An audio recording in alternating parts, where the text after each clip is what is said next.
Welcome to Visibility by Design podcast with your host, Juliette Stapleton.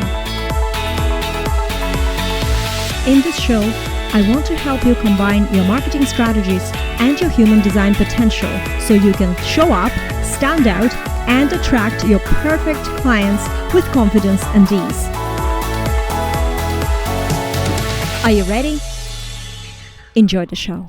Hi guys, and welcome to Visibility by Design. I have a wonderful guest today that I have been lurking around hoping to talk to on this podcast for over a year. And I really feel like today is the day. I'm not even saying that. I feel that in my body. I'm so glad to introduce you to Danielle Gardner, who is known as the Quiet Marketer. She's a business mentor and she's an author of a wonderful book that you need to go today and get yourself. It's called Quiet Marketing. It's very easy to Google it.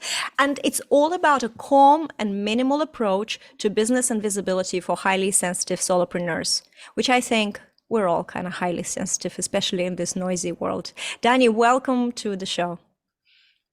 Well, thank you, Juliette. It's really great to be here, and I'm looking forward to this conversation we're going to have. I would love to start a little bit with your backstory, because I know there is a very interesting curve in how you explored and came to this whole quiet marketing lifestyle and mindset. So tell me your story and our listeners. So then based on that, we can really dive deeper into how you're doing this.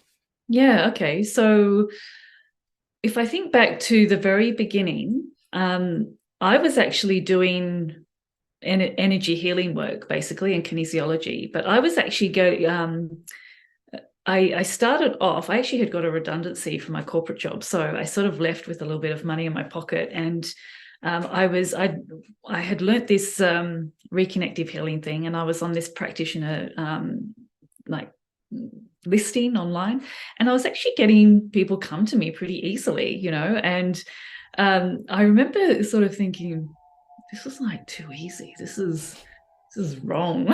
And I remember I'll be like, do this energy healing, and I'm sort of like, this is almost like just being paid for meditation. This is too easy. And I kind of remember that day, because it's like, I feel like the universe went, oh, sorry about that. Let's make it a little bit harder for you. So when I stepped more fully into doing this, being in my own business, I'm trying to think. I think the first thing that happened is I got into a community. Now, I did have a business coach. That's right. So for the first little while, somehow people were finding me also through this other thing I was doing, Akashic record reading. So, and I was doing things with Meetup. So having like lunches, and I don't know, it was just sort of like somehow being found, And then I got introduced to the whole Facebook zero marketing strategy, and I'm like, oh yeah, that sounds amazing, And it was like, yeah, you got to, you join these groups, and then you have your spreadsheet, and you know what the theme days are, and I quickly understood that, okay, really what's going on here. I mean, some people would say, no, Danny, that's not what it's about. But really, it's like, you need to earn your right to post your offers there, right? So you need to, all those other days, you need to engage. You need to be working what I would call the algorithmic hamster wheel in the group so that you can be visible. And so I spent a few years doing that. And initially, I'm just taking everything all in. Like, oh, I meant to have that. Oh, I meant to do, and just doing it all. And even initially, I know I didn't have so much body awareness perhaps then, but I didn't enjoy it. I was just sort of like, okay, I've got to come up with a comment here or something, or some contribution. And I guess so after a few years of doing that, I sort of realized, you know what, I need to make a break here. And I'd already started focusing more on my own platform. At the time, the main platform was Facebook, my Facebook page. While everyone was saying Facebook pages don't work and blah, blah, blah, I was like, well, actually they do, if you do it the right way. And so I was able to, like, I have told a story a few times where I had a session with my mentor because I wanted to be accountable to like step back from these Facebook groups. And I said, I'm just going to do it for 30 days as an experiment, see what happens. And then after 3 days, I felt so different, so much calmer. Wasn't that sort of underlying tension all the time from like when I open my eyes to like what's happening, has anyone commented or whatever, to when I go to bed. And sort of slowly but surely I've like evolved things from there. And then, I started to realize I was becoming discoverable, and it sort of has gone on from there. That's like the super short version. But it's very interesting. There's a couple of things that I really want to also maybe dig in. So there's hundreds and thousands of different strategies. There's so many ways that you can be visible, and a lot of them include a lot of hassle. I think the name of the strategy that you're referring to is called zero cost.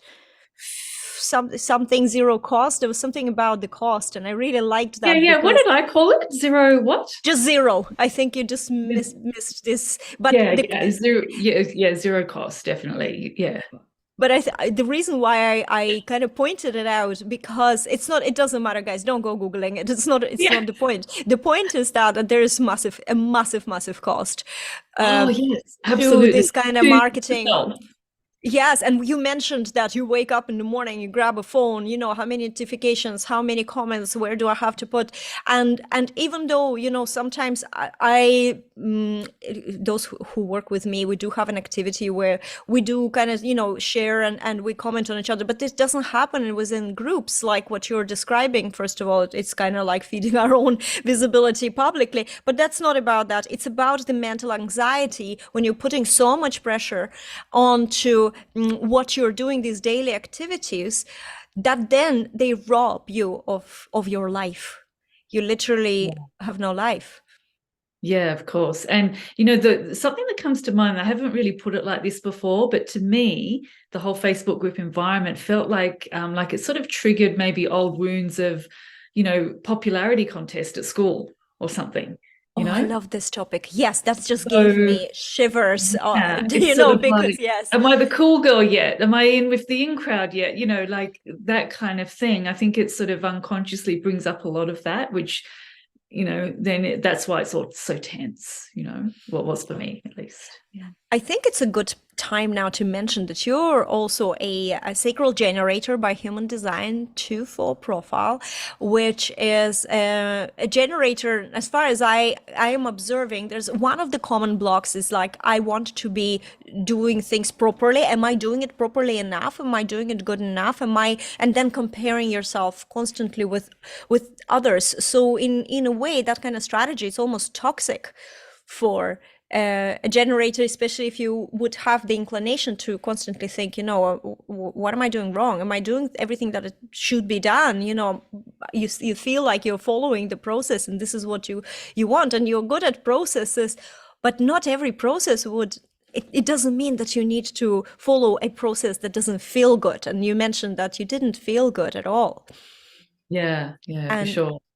Yeah, and in a way, with the 2-4 profile as well, like line 2 is it requires a lot of alone time. That must have been, even though you have a line 4, but still line 2 wants to be alone. That must have been really. Yeah, and again, I mean, I just didn't have the awareness of that so much then.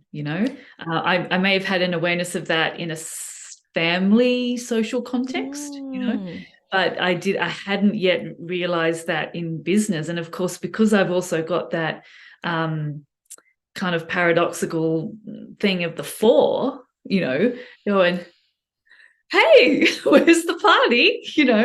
And then, that's the whole thing that like has played into my business. It's like these certain things, it's like my 4's going, oh, that sounds really cool, like exciting. Yeah, let's do that.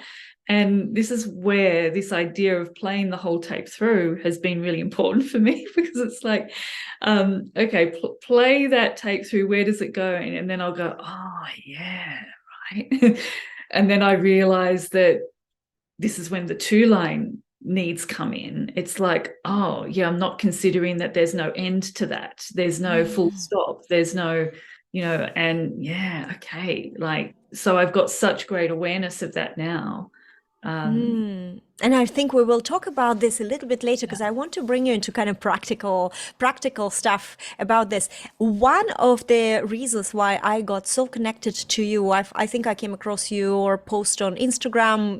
One of the hashtags showed me your post, and it just clicked because that post was talking about one of your blog articles starting to rank, and this is it's kind of your story of this quiet marketing becoming when you suddenly started being very discoverable through that one article first on Google. People were finding you on Google. How did it feel? Like that happened to me as well. So that's why I'm so excited. But how did it feel to you when that Yeah, started well, happening? initially when I noticed it, and I've got to say, the only reason I noticed it, I've just got to thank Squarespace for this, because they brought out an app called Squarespace Analytics. And I'm kind of a bit of a data geek. Like if it's, if I can see useful data of my own, I'm like, oh. And I was just like going, oh, okay. So that blog that I wrote, what feels like a while back, it was, it could have been 8 months ago, 9 months ago. Wow, that's had a whole bunch of visits this week, and then I'm like, oh, okay, so maybe someone shared it in a Facebook group or something like that, and it's just sort of gone, But then I kept looking at the app, and noticed as the weeks went on, that number was just going up and up and up, and I'm like, wow, like this is something else. This is not Facebook, and or being shared or whatever. And then I slowly realized what was going on, and then really eventually, like, I was just like, okay. One thought was, surely this is something to respond to, right? And also, yeah, because like these people are all coming here, and then it's like a dead end. This doesn't lead to anything. I was just sharing something that had been really helpful for me. And so then that sort of planted an idea for me, like, okay, but I do have some knowledge on this topic and people have asked me about it. And that led on to the creation of, first a workshop, and then it got converted into a tiny course. And now we're at like version 5 of this course. And it's like one of my best-selling products, so It's amazing. It's amazing. And it's a great story. I had exactly the same story where I think it was Google Analytics sent me an email and said, hey, look at your clicks this week. And I looked at it, and one of the articles had 4,500 people read, human visits. And I didn't even realize. And my first thought was like, okay, how can I leverage that? I'm not a capitalist, so I don't normally, jump in. But at that moment, I was like, how can I? And I went and I just edited the bottom of that article to bring people into the next step, because it's very important. And, if you're listening to this podcast or you're watching us, if you have something that you're sharing and it's not leading anywhere, maybe it's not yet being discovered as the articles that we're mentioning here, but it's really, really important that you think ahead a little bit and think where is the next step after. Our blogs can be such a beautiful place to attract the right people who are looking for the information, not just information. They want support, they want coaching hands, they want mentorship. So these are the people that will go to the next step, and it's very important that we have that. And both of us, we only looked at the data and then we thought, okay, I need to do something about it, and just like with your story and the product that you created and then, converted. And I also offered one offer, and it is now my best selling and, offer, because this is the natural next step after whatever they're reading. And the most amazing thing again, and I'm so glad we're connected, because my article was also just something I shared. It was not teaching. It's not very strategic. Yep. I'm pretty much just discussing. It was a 5-1 secrets of 5-1 profile. That was all just, here's what I see. And it's amazing how many great people, because when we're in that vibe, we really want to share it. And it sounds like that's how you wrote that article. There's no agenda. There is no strategic thinking. There's just. And this is the point, right? One of my key things that I say, and really I started saying this to generators, but I think it's just for all of us. It's like when you share without an agenda, like, okay, so what, if you go, what could I write that could possibly, and we might think that that's smart thinking, that's strategic thinking, blah, blah, blah. But I've really found my best creations have come from the catalyst thing was something I shared with zero agenda, you know. And I think this is just a really great place to start. And it's what I call it's what makes marketing feel like art. Yes. Oh, I love that.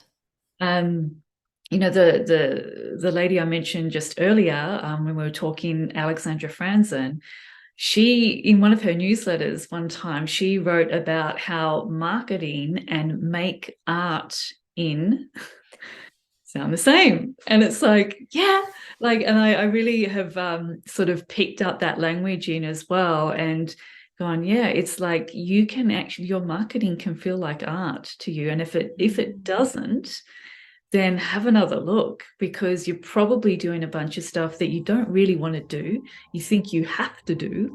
And if you could just turn it into something you'd love to do, the results and everything would change. I love that. Have another look, because this is exactly the message I am trying to convey to not just my clients, to everyone. That's why I really loved your concept of the quiet marketing, because you don't have to do all the steps and all the things that some mentors or you're picking up here and there. It doesn't mean that if you don't do something that you don't like doing, that all of a sudden everything else is not going to work. You can pick and choose. You can focus on things that work for you and make you feel lit up or passionate or draw you, whichever, you can use any kind of word. It doesn't even matter what your design is. If you're in that zone, in that moment, it's going to come out. And you don't need to think about, if I write this, then this person will read. This is a wrong type of thinking, because I always say we just add more to the noise. There's a lot of noise out there. You write something, you're going to add to the noise. You write to express yourself, or I love how you put it, maybe it's a real line two things, it's like art form, so because you'd be then, caught up when you're doing your art, I am sort of like, yeah, this is what I see, I need to share with my collective circuitry. But it's still about self-expression. It's not about what they need to hear, it's about what do you see that you want to share with them. It could be about you, it could be empowering through example. It doesn't matter, but as long as this is the way you feel strongly, you want to create content, that is the content that converts, that is the content that raises hands. And you can't create that content on like planned spreadsheet, Monday I'm going to write a groundbreaking post. It just doesn't work. And so doing less definitely is more. I have a couple of questions that I really want to cover. And this is 2-4, maybe generator specific. I know that you do a lot of trainings and you mentor a lot of 2-4s. I know that you had specifically for that profile. You've created some masterclasses and trainings before. And what's very interesting for me is let's talk about in your opinion, what are the biggest blocks that people with 2-4 profiles might, or coaches, let's say, might encounter when they come to marketing? Where's the biggest hookup? Well,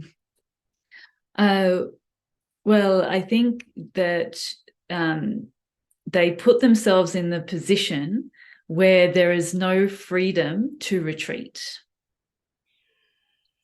And I think that's in marketing, in the way they service delivery, all those things. It's like they set up these things, and like, I've written that article about a case against the membership model, because it's something that I had looked at, and I sort of had gone, realized maybe not, I didn't quite articulate why it wasn't for me, but I was like, no, moving on. And then one of my colleagues was launching a big mentor membership a few years ago, and I was looking at what he was doing. I'm like, yeah, I should do that too, I think, and then it was sort of like, Daddy, you already know that you don't want to do that. And I'm like, yeah, but why don't I want to do that?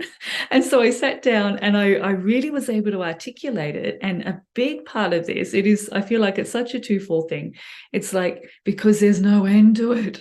It's like, it goes on and on and on. And even if you go away somehow, like, you've got to get someone to fill in, or if you're not there, there can be like this, like, I should be doing more, like these people are paying. And I like this idea of, all right, guys, we're starting here, we're finishing there, and when we finish there, see ya.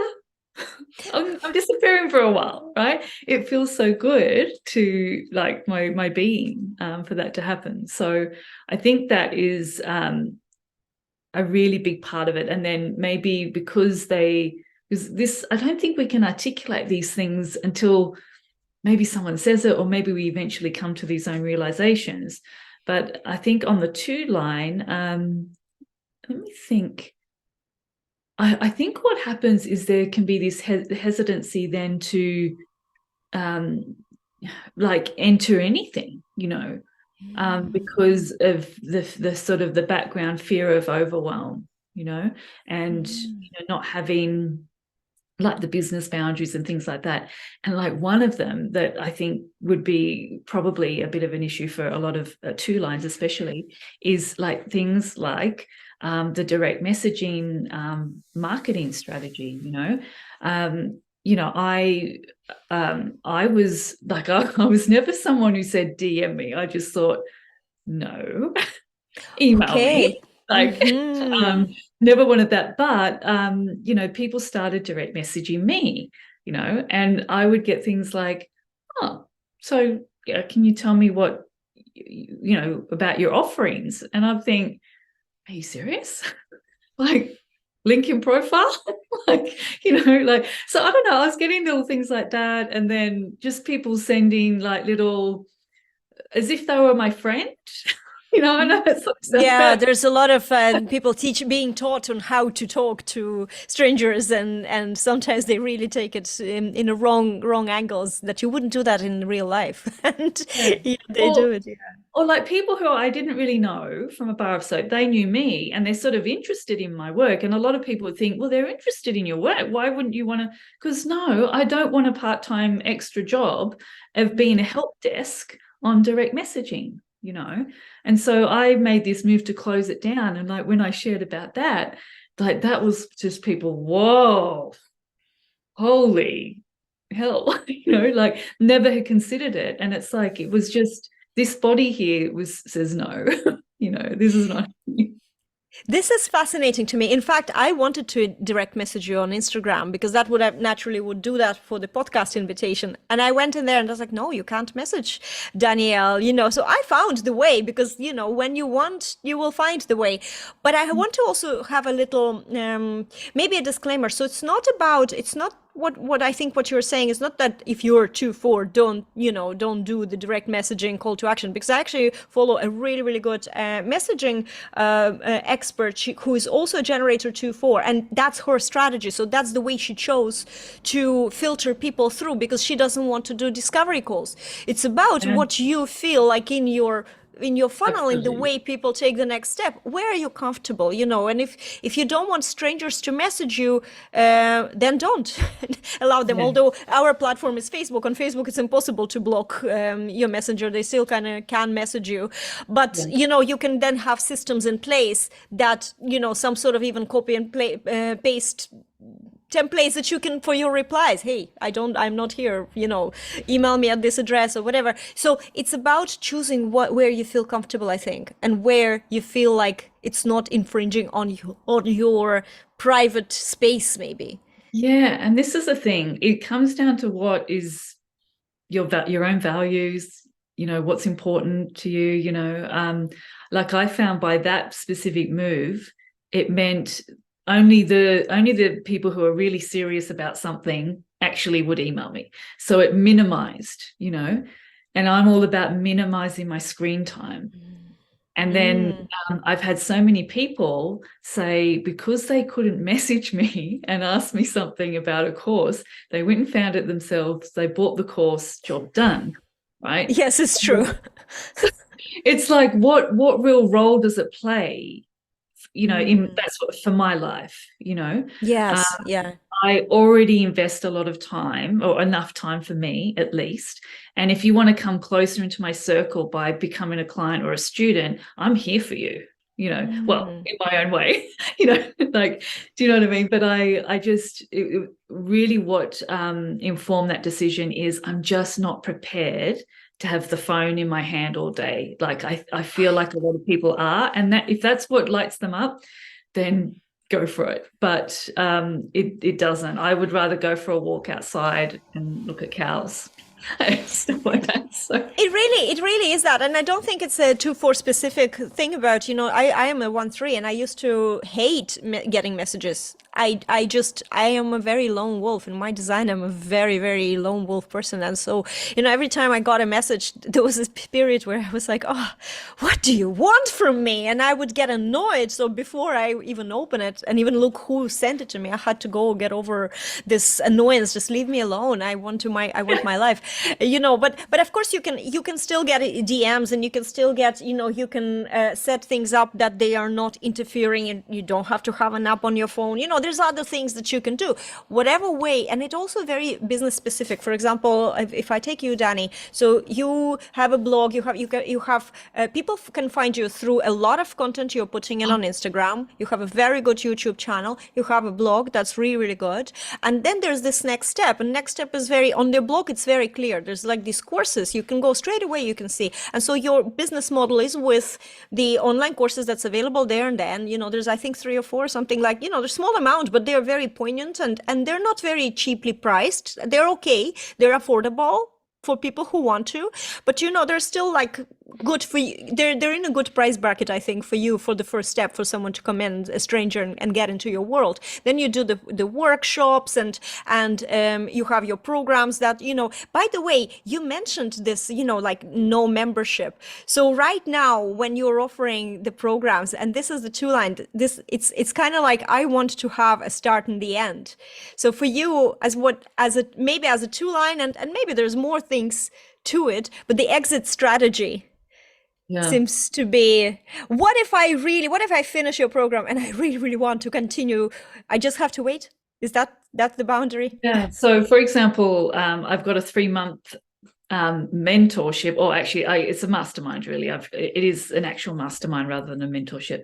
And so initially I had this sort of program for like 12 months. And then I did that for 2 years, realized so many things. It was very similar to having a membership, because I had to be there all the time. And I've put it down to 3 months. And the beauty of this is now it feels like it's a smaller group and a higher price, and the intimacy is very high, and the connection.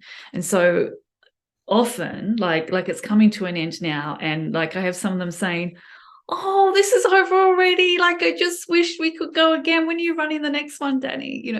And like there will be another time this year, but it's really actually quite nice to leave on a high, rather than to have a thing dragging out. And you can see people, like, their life has changed quite a bit since they started, and they're still paying, or they've already paid, and they really probably don't want to be there. And, all of that, I much prefer, like, I keep being tempted to increase it from 3 months. But, I was just thinking the other day, no, I like leaving on a high, and then I'm going to have my break over summer and whatever. And then maybe some of those people will be ready to go again, and, and others can come in or whatever. So it's like, in essence, they do have to wait.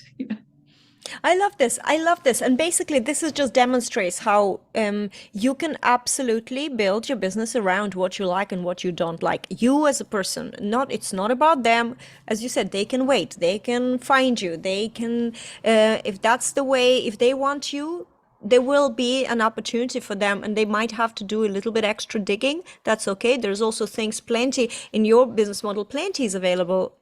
Your book, your courses, if you want to do something right now, you're just so hungry, there you go, but then you're building it around yourself. And I am sort of like I'm trying to say it out loud again, to demonstrate and drill this idea that it's not about what you should be doing. It's about choosing what feels right to do, and doing that, and with that building your business. Okay, if you just started, and if I think that when you just began and you haven't got enough clients, you don't have yet the authority to attract a lot of clients, then of course, you have to think about how many doors are you closing, and how it doesn't mean that you have to be an open book if that's not in your nature. But you have to also be smart, and say, okay, how can I, not close the doors in the faces of people, and make sure that anyone who wants, because I need this now too, and kind of find that balance. But as you grow a little bit bigger, and when you already started, if you're focusing on self-expression, trust me, it's so, so powerful. And we're both, walking testaments to that. You focus on within, you express yourself through your content, you're going to attract more and more people. And that's the stage where you choose. And it's not about what everybody else is saying. It's about what you feel that it feels right. I had a group of 2,000 people and I archived it, and that wasn't enough. It annoyed me that it's there archived because I reopened it twice. So I deleted them, taking people one by one. I still remember that feeling. It took me 2 nights.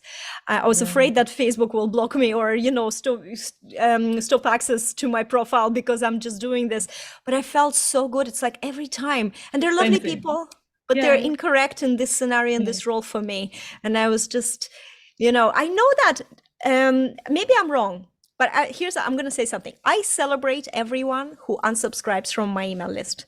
There is an email that comes to me and I go in and I manually delete them. My system archives them, doesn't delete them. So I go and manually delete them. And I kind of thank them, that less incorrect people.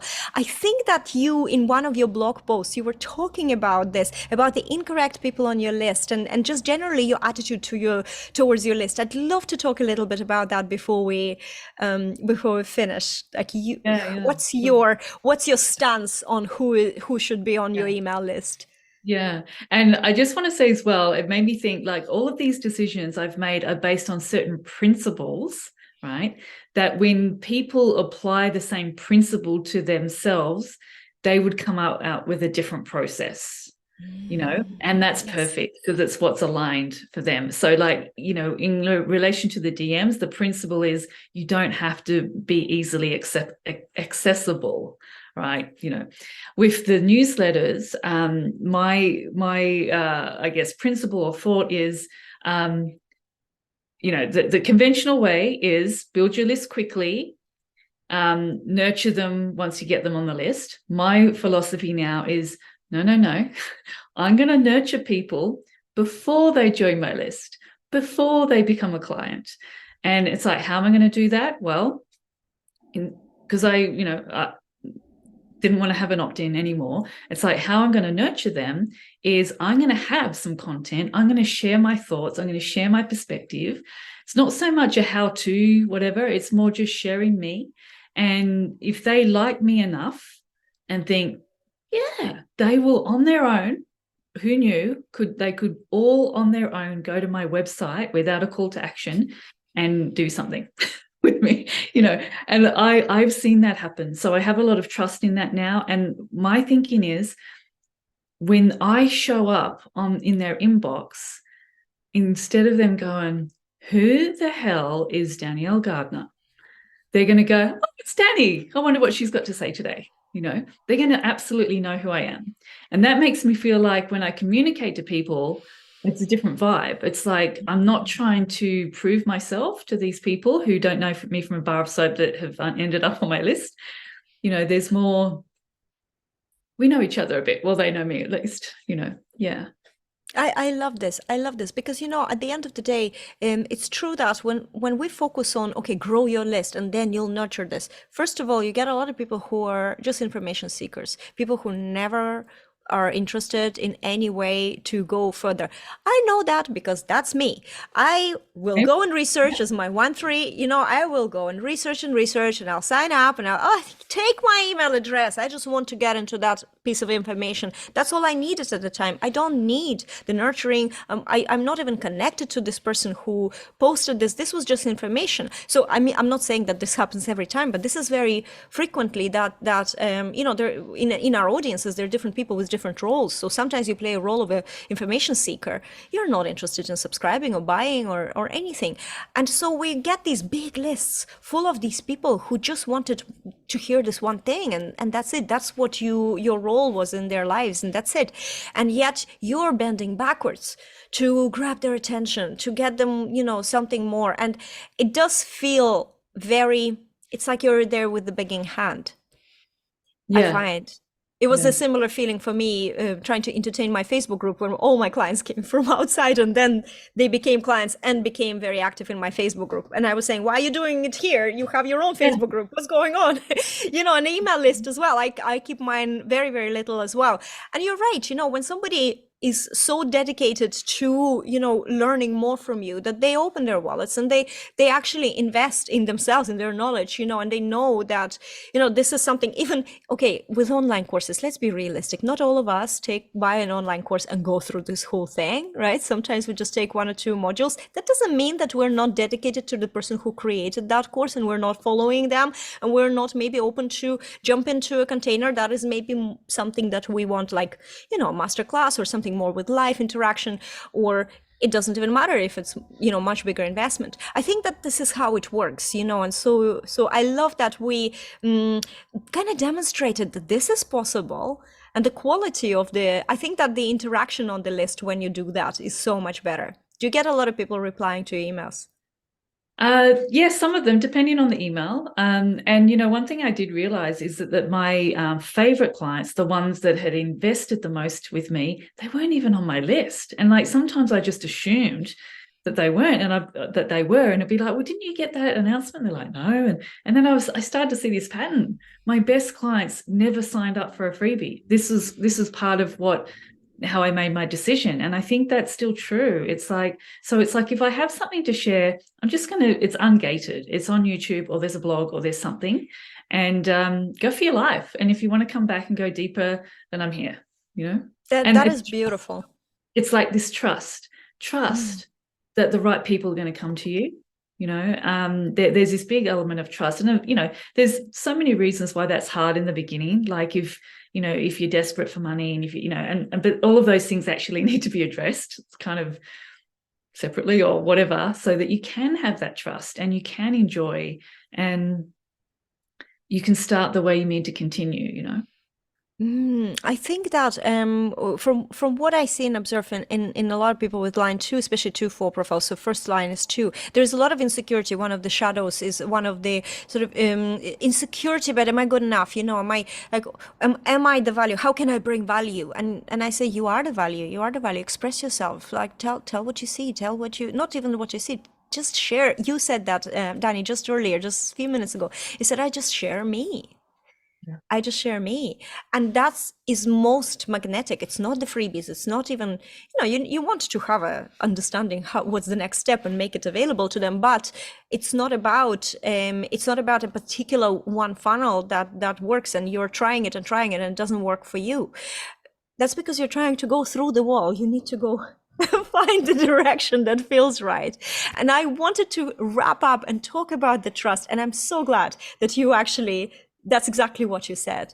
To find that trust in you, you are the value, you have this calling, you are here, you're doing this whole thing, because the business is the hustle. And even just running a business, it's always something, this is not the most enjoyable part for us. Working with clients, interaction, transformation, yeah, but the business part, launches and creating products.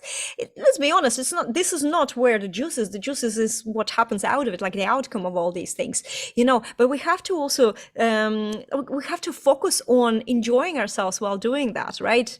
So how can we find the most enjoyment, still have our lives, still look at cows if we want to, as you said earlier, and it's about trusting yourself, trusting that you deserve to be heard, and by the right people will come. It's just show up. All we're asking. And I think that intellectually that can be like a bit like, well, how do I trust myself, and how and I just think in a very practical sense, it's like, if you just decide that this business, you're doing it for you first and foremost, this is your vehicle for self-expression in the world. And if you just like, even especially with content, if you stop going, well, what's this and what's that and would they that and would people think, no, do it for you first, And of course, there is also a big place for your strategy, especially as a generator. Yeah, you do also want to be creating in response. But for just that and in offerings, absolutely. Do not creating offers just because you trust someone's going to buy it if you're a generator. But in terms of just having a presence in the marketplace and sharing content, and so much of this is like, just do it for you first. Make sure you really enjoy it.